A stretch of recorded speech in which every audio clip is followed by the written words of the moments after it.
The first of our golden rules for gut health is to eat the 6 essential nutrients, right? And fat is one of them, essential for a reason. So if fat is so vital to our well-being, how did it get a bad rap?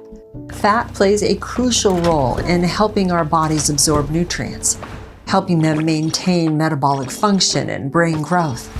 Fat also satiates. It fills us up, feeling more satisfied and less food cravings. Fat is an excellent source of energy, better than simple carbs that spike insulin and create food cravings. Carbs crave carbs. Fats and proteins satisfy. Eating fat in and of itself doesn't make us fat. Overnourishing does. I was shocked to learn this after years of being trained to eat low fat, which I learned is another way of saying eat high carbs. So I tested the difference for myself. I eliminated the refined carbs and sugars I knew to spike my insulin, causing havoc to my body and mood swings, and at the same time, I introduced small quantities of nutrient-rich, healthy fats into my diet. I started losing belly fat. I had more energy, my food cravings virtually disappeared, and my cholesterol levels dropped. Here's how we got fat wrong. All fat is not the same. I break it into 3 categories: cooking fat, dietary fat, and body fat. Cooking fat is essential for achieving the full spectrum of flavors and textures in good cooking. Imagine cooking without it.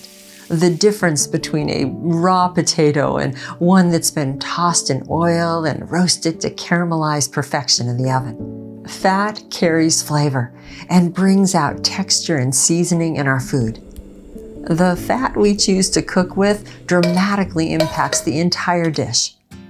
Choosing between olive oil or butter or lard will determine a great deal about how our food tastes and feels in texture. Samin Nosrat writes in her brilliant book, Salt, Fat, Acid, Heat, food can only ever be as delicious as the fat with which it's cooked. So, fat is the foundational ingredient for our cooking. It's also foundational for our bodies. Dietary fat. It's one of the 4 building blocks our bodies need for survival. Imagine trying to build a house without 4 solid foundational corners. Fat is one of our foundations. It's that important. I can't say it enough. Our bodies need healthy dietary fat. Sadly, shockingly, fat has become public enemy number 1. And in making fat a villain, it has triggered the biggest health crisis in human history: obesity and chronic disease. The truth is, we got bad information. Policymakers got it wrong. A few zealous scientists in the 1950s convinced the US government to change policy on public food recommendations. And we all followed. The food industry, our schools, the packaging and marketing of our food, and even other countries from around the globe.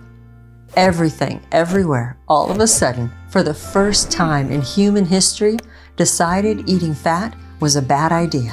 The origin of this misguided information and its devastating impact on our well-being is traced in the brilliant book by Nina Teitzel, titled The Big Fat Surprise. I highly recommend it. So, what happened? It boils down to this.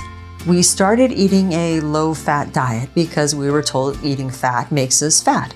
So we took fat out of our diet and replaced it with, wait for it, sugar.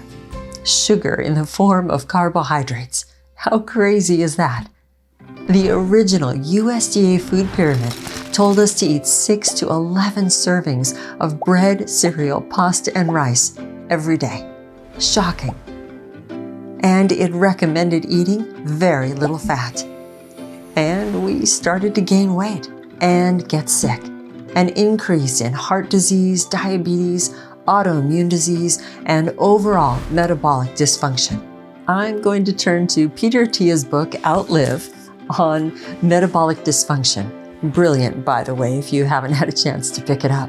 Metabolism is the process by which we take in nutrients and break them down for use in the body. In someone who is metabolically healthy, those nutrients are processed and sent to their proper destinations. But when someone is metabolically unhealthy, many of the calories they consume end up where they're not needed at best, or outright harmful at worst. In other words, we can become undernourished or overnourished. This is metabolic dysfunction and contributes to disease and diminishing quality of life. Fortunately, we are empowered in our well-being by choosing to eat foods that are good for us and celebrate their nutrition and repair.